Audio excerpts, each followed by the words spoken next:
Good morning. It's Monday, the 4th of August, and this is Govindraj Ethiraj, broadcasting and streaming weekdays, usually from Mumbai, India's financial capital, but in transit right now for another day. The top stories and themes. The stock markets continue to reel from foreign selling and weak cues. India will continue to buy Russian oil for now. Rising gold demand suggests prices will be stable to high in coming months. Where have India-US relations gone so wrong? And India must fix its domestic economy before aspiring for strategic autonomy.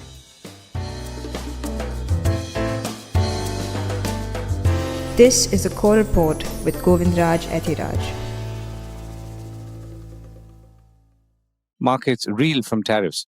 In retrospect, Indian markets were perhaps better prepared for the 25% tariff than other markets were, including what we saw in the United States with a slew of weak economic data, which led to the firing of the Bureau of Labor Statistics Commissioner. Now, this is an important development because it does hit at the very foundation of economic decision-making, which somehow not everyone seems to pay attention to or gives enough importance to. So, President Trump on Friday fired the Bureau of Labor Statistics Commissioner hours after it reported that the job growth in the United States had slowed to a near halt. The US added a seasonally adjusted 73,000 jobs in July, according to the Labor Department report on Friday, much below the gain of 100,000 jobs economists polled by the Wall Street Journal had expected to see. Bigger problem in some ways was that there were revisions for the past which cut down jobs growth originally reported for May and June by a combined 258,000, which means in the month of May, there were only about 19,000 jobs added, and in June, about 14,000 jobs. Now, all of these are below what seem to be expectations in the US, and of course, all of which the President of the United States did not like. This was also the biggest 2-month downward revision since April 2020, the early days of the COVID crisis, according to reports. Now, data sets do get revised both ways, as we see in India too. Inadequate data leads to poor decision-making and guesswork in policy, as we often see in India sometimes and around the world. And India Spend article written at the end of last year counted 16 critical data sets in India as delayed, with 9 ministries yet to release their annual reports. And of course, the biggest, which is the once-in-a-decade census, is now only going to come in 2027. That's 2 years from now and 6 years after it was scheduled in 2021. So effectively, the country, for most of its economic and social economic decision-making, is going with 2011 numbers. Now, while corporate balance sheets do provide important insights on economic activity, they only touch parts of the economy. Now, America's move to fire a bipartisan data official who has worked on both sides of the aisle for several years on the basis of a bad jobs report, or rather one bad jobs report, is worrying and obviously sends the wrong signals, including in this case the impact of tariffs in general and technological changes like AI in specific. Now, to come to the markets, last week was not a very good one, with continued foreign institutional investors selling and trade tensions, thanks to which the Sensex fell about 863 points to close at 80,599. That's for the week, while Nifty 50 fell about 271 points to close at 24,565. For July as a whole, the Sensex and Nifty have lost about 3%. And to come to Friday specifically, the last trading day of last week, the Sensex fell about 585 points and the Nifty fell about 203 points. Now, the belief, or rather hope, of course, is that India still has a chance to negotiate its way out of these current tariff levels. Now, whether and how India can do that will also depend on what's really causing the breakdown in India-US relations at this point. Is it economic, geopolitical, personal, or a little bit of all? And more on that shortly. Foreign institutional investors sold about 20,000 crores, or a little under $3 billion of stock last week, which is their 5th consecutive week of selling. Domestic investors continue to buy for 15 weeks now, and they've bought over 24,000 crores, or similarly under about $3 billion. In July, foreign investors sold equities worth about 47,000 crores, or just under $6 billion, while domestic investors bought equities worth about 60,000 crores.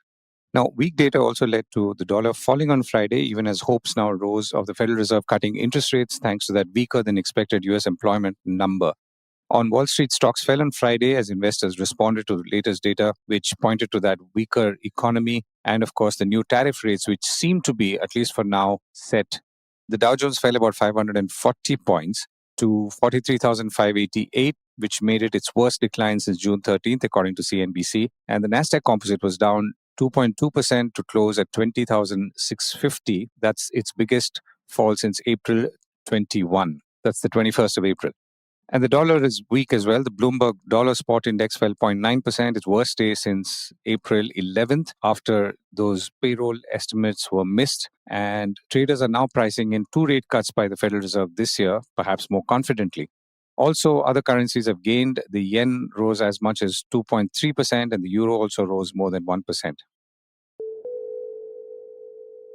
And here's a message from a sponsor. Want smarter investing at your fingertips? With InvestingPro, get real-time market data, custom alerts, and global financial insights all in one place. Join 46 million users already making sharper decisions. Download InvestingPro today. More details in the link below. Gold outlook. Global gold demand has increased about 3% year on year to about 1,249 tons in the April to June quarter for the current year, or the quarter that just went past, thanks to a high price environment, according to the World Gold Council in its second quarter 2025 gold demand trends report. Now, the buying trends also throw some light on where prices could go or whether they will remain strong, which of course appears to be the case. So the World Gold Council says gold ETF investment remained a key driver of total demand, with inflows of about 170 tons over the quarter compared to small outflows in the second quarter of 2024. Total bar and coin investment also increased 11%, adding 307 tons. Chinese investors led the way with a 44% year-on-year increase to 115 tons, and investors in India, that is, continue to add to their holdings to about 46 tons in the second quarter, according to that report. The important part, I guess, is central banks, which are continuing to buy, adding about 166 tons in April to June, led by Poland, Turkey, and Azerbaijan. China and India in the past have been also buying gold, but now more steadily. Importantly, the World Gold Council's annual central bank survey shows that 95% of reserve managers believe that global central bank gold reserves will increase over the next 12 months. On the other hand, jewelry demand continued to decline, with the volume of consumption down 14% and now nearing levels last seen in 2020 during the COVID pandemic. So in China, it was down 20%. India, it was down 17%. But the value, because obviously prices have been rising steadily and more than 30% this year, is up. And the global jewelry market value has increased to a total of $36 billion. Oil prices fall. Oil prices fell by about $2 a barrel on Friday, thanks to the potential of an increase in production by OPEC and allies, which is very likely now, while a weaker than expected US jobs report is also triggering concerns about demand, according to Bloomberg. Brent crude futures were at about $69.67 a barrel, which is down about $2, but just under $70, that is. Overall, Brent was up about 6% for the week. So the agreement amongst the Organization of Petroleum Exporting Countries is expected to result in about more than 500,000 barrels a day increase in production in September. Meanwhile, here's the interesting part. India will continue to buy oil from Russia despite threats from the United States, officials told Bloomberg over the weekend, responding to reports that India was suspending purchase after those threats to impose more tariffs on India for buying oil from Russia.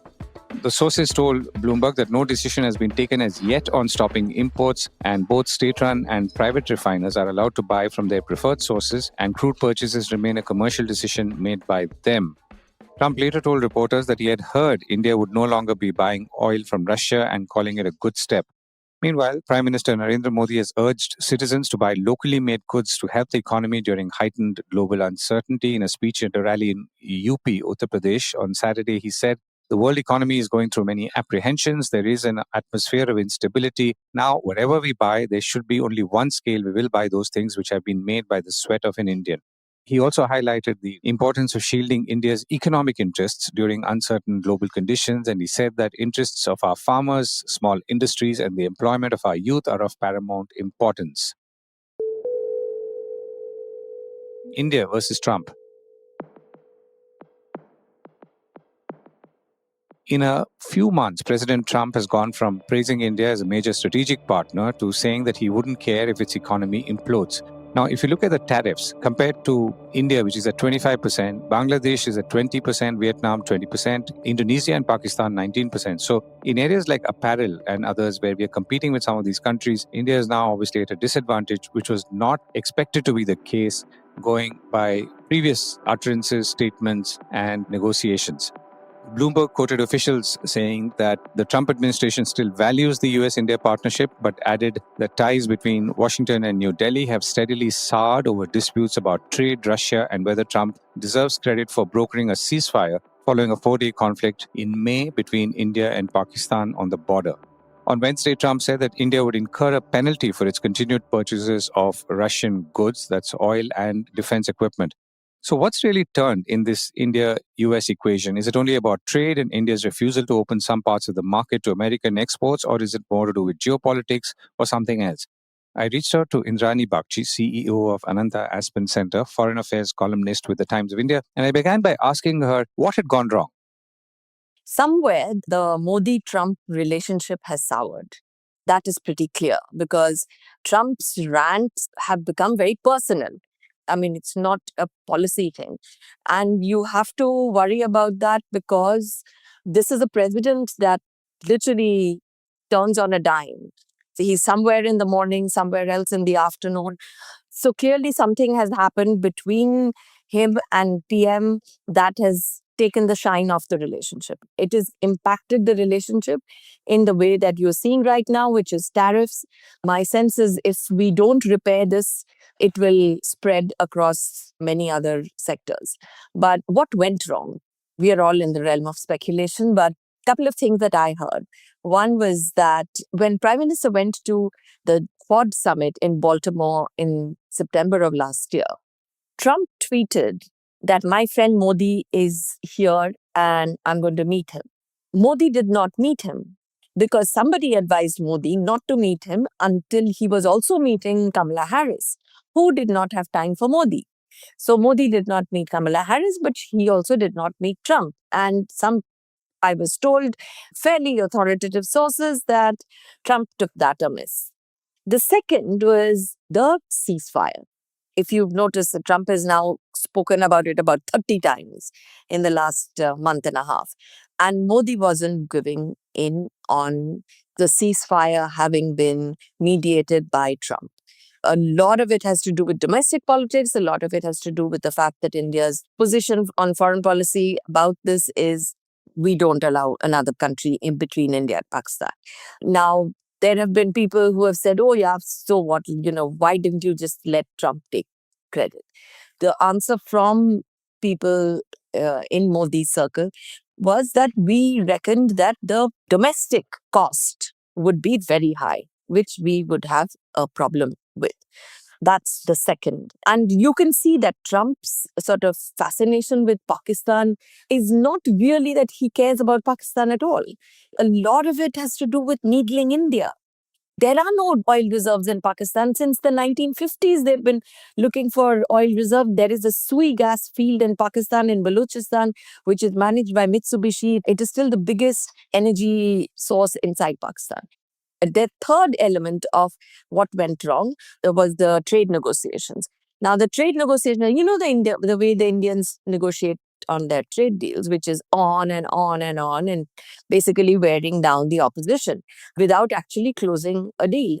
Trump, at least 2 weeks ago, received a full deal by the USTR, which was agreed by the USTR and the Indian side on his desk. He looked at it, tossed it, and said, I want more. What does he want?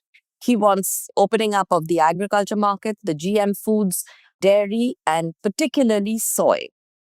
Now, soy is an interesting story. Soy farmers are actually a big Trump voting base.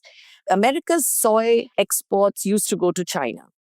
From 2024, China soy imports started to dip fairly heavily. 25, when the first targets went out, when China became target practice for Trump, China said, I've stopped getting soy from America.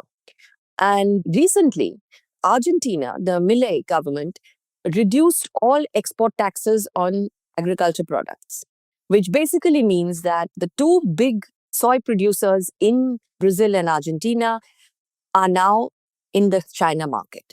There is no other big, large market in this world. The Japanese take a little bit, but they're an old population. So that leaves us.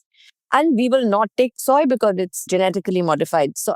So that's where we are. But that looks like a stalemate because India is clear about these agriculture and dairy red lines. And you're saying that Trump and the US administration is equally keen that we open up that market. I think Trump more than everybody else. I think everybody else recognizes why we will not take dairy, why we will not take agri. And GM crops are anyway illegal in India. You have to change the law. So others recognize this. Trump does not. Trump is a headline man. They've been trying to get a call between Trump and Modi for some time. Modi has refused. So there has been no conversation between Modi and Trump. Last conversation was on the 17th of June, and there has been no conversation since then. So we are in a bad place. Right. So if this has to be resolved, from where could it be resolved? Could it be from the foreign affairs side, which is, let's say, more diplomacy, even at the highest levels, or is it offering trade concessions? My question really is what matters more at this particular point of time? Diplomacy at the highest level. At the highest level, which at this point, Modi having stood up in parliament and said what he said, will be a little tough. So if he doesn't call, Trump is not going to call. We are looking at a bit of a stalemate. So there has to be a way out. I'm not sure what the way out is. At this point, everybody is sulking. The Indians are sulking very big. The Americans are sulking. The Russia bit is all nonsense. I mean, that's just fluff. Trump has not put a single sanction on Russia. Far bigger importer of Russian oil than India is actually China. Not one sanction. China has not been sanctioned once on import of Russian oil. Brazil has not been sanctioned once on the import of Russian oil, although Brazil has been hit on a whole lot of other stuff. The Europeans still are the largest importers of LNG from Russia. Still. Nothing. So it's only India, which basically means that there are other calculations here at work and not Russian oil. Right. So, last question, Indrani. So, if you look at, again, I'm asking you from a foreign affairs lens, what is the one lesson that you think we should take away and then incorporate in our dealings going forward, given the way America and Trump, or Trump and thus America, is approaching issues in this very social media intense world? Our biggest fault, if I may call it a fault, was that we completely misread Trump Washington. We have been playing a diplomacy in Washington that is a very old school, which is the official round, the think tanks, etc. In working, because most of the old officials have been removed from their jobs. The think tanks don't count because Trump doesn't care for the think tanks. There are entirely new ecosystems of influence peddlers inside Trump's Washington Beltway, which we have not tapped. The Pakistanis have done a super job of it. They have got 13 companies to be lobbying for them at every stage. We had none until a few months ago. We now have one. So the Indians believe that we can do our job. Clearly not. I hate to say this. You're not playing golf. You're not drinking buddies. You're not hanging out in the same bars. You don't have friends in the MAGA circuit. We used to be good at Washington. We are not good at Washington anymore. We have to fix that. Right. That's very useful and insightful, Indrani. Thank you so much for joining me. Thank you. Thanks, Govind. This is always a pleasure.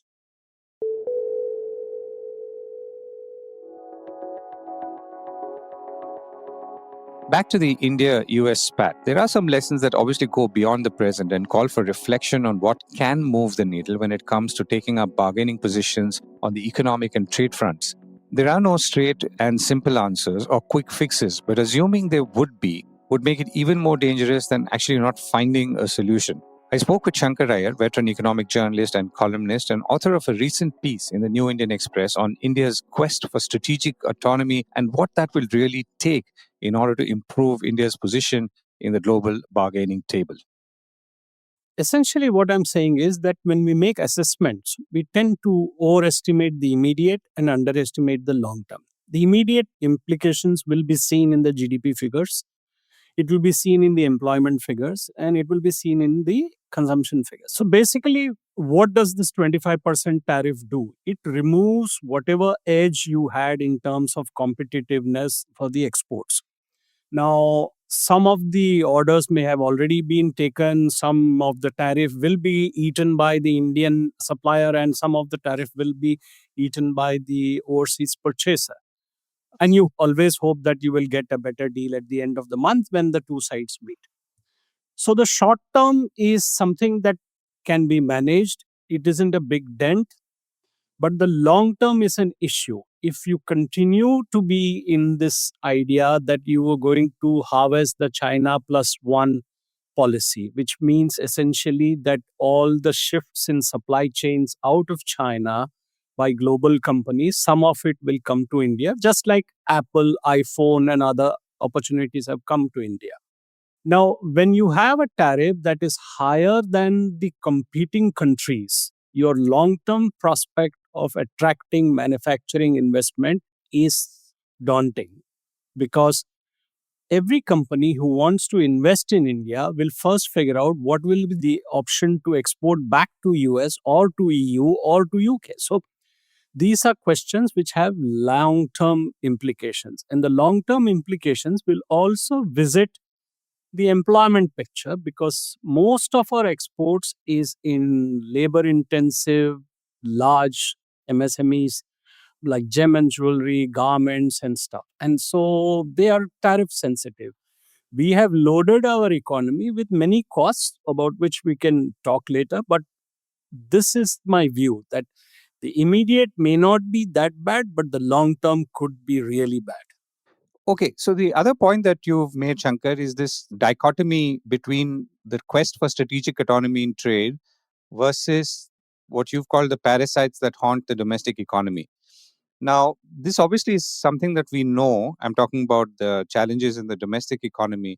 But what is it that we can do to change things? And how could that in turn, let's say, help us become stronger in our negotiating ability, at least in the short to medium term?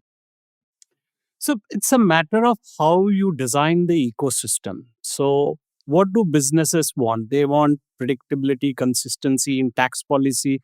They want predictability, certainty in terms of judicial process.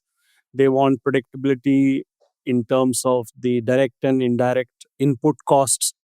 So, this is something that has to be managed by both the center and the states. Now, we know that companies who have invested in India have been haunted by tax cases. We know that opening a company is easy. The compliances that companies face.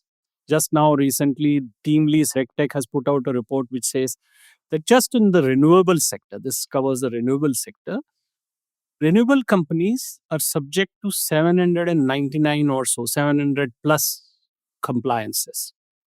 And these are unique compliances. If you take the whole industry business area as whole, there are over 69,000 compliances. Now, most of this is in the labor law area. So, in 2016, we started reforming the labor laws. In 2019, a code was made. In 2021, the code was shared with state governments. In 2025, the codes were supposed to be adopted. I think only half the states have sort of even looked at the code. So, if you're not going to fix your labor laws, how are you going to create large manufacturing units?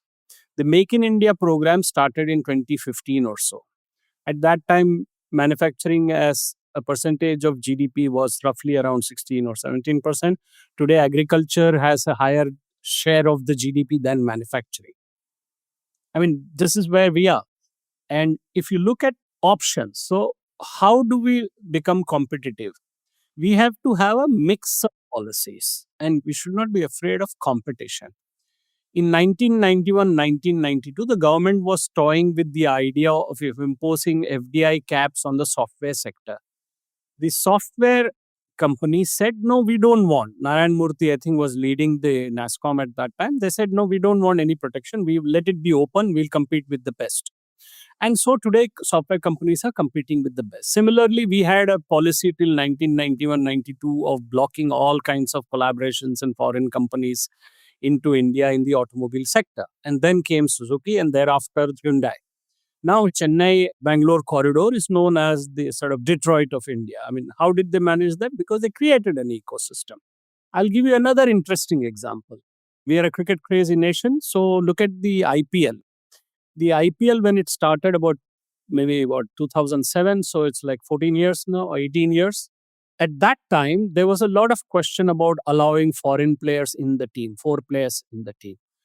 But Indian cricket actually leveraged its market, which is the audience, used all the foreign players to acquire new skills, used the money to deploy new.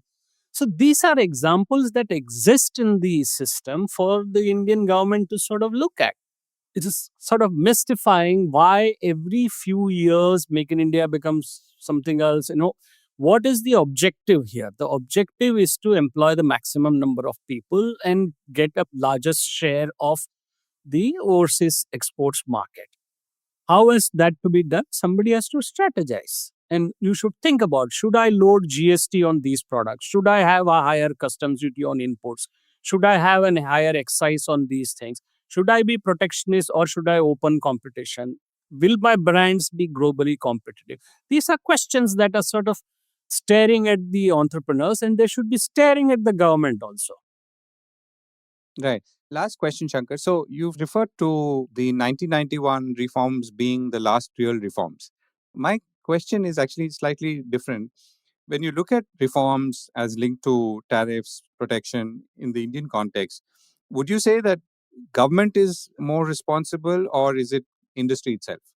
So that's why, Govind, I use the word ecosystem very carefully. There is a interplay. When we have a PLI scheme, for instance, the moment you introduce a PLI scheme, there is a race by industry to sort of get protection around it. So how are you going to increase? What is a PLI? It's a productivity linked system for offshoring companies. And how are you going to improve the share of Indian inputs in any manufacturing if you sort of constantly protect the department? India does best when the market is open. You can see this in banking, you can see this in mutual funds, you can see this in automobiles, you can see this in pharma, you can see this in telecom. Every time governments think that they owe protection to the industry, they are actually doing that industry disservice.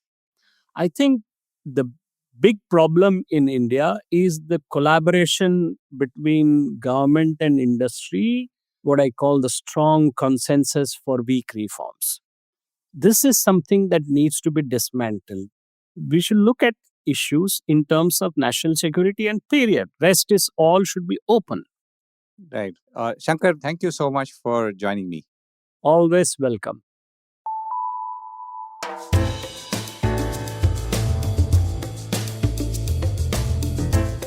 That was the Core Report with me, Govindraj Ethiraj.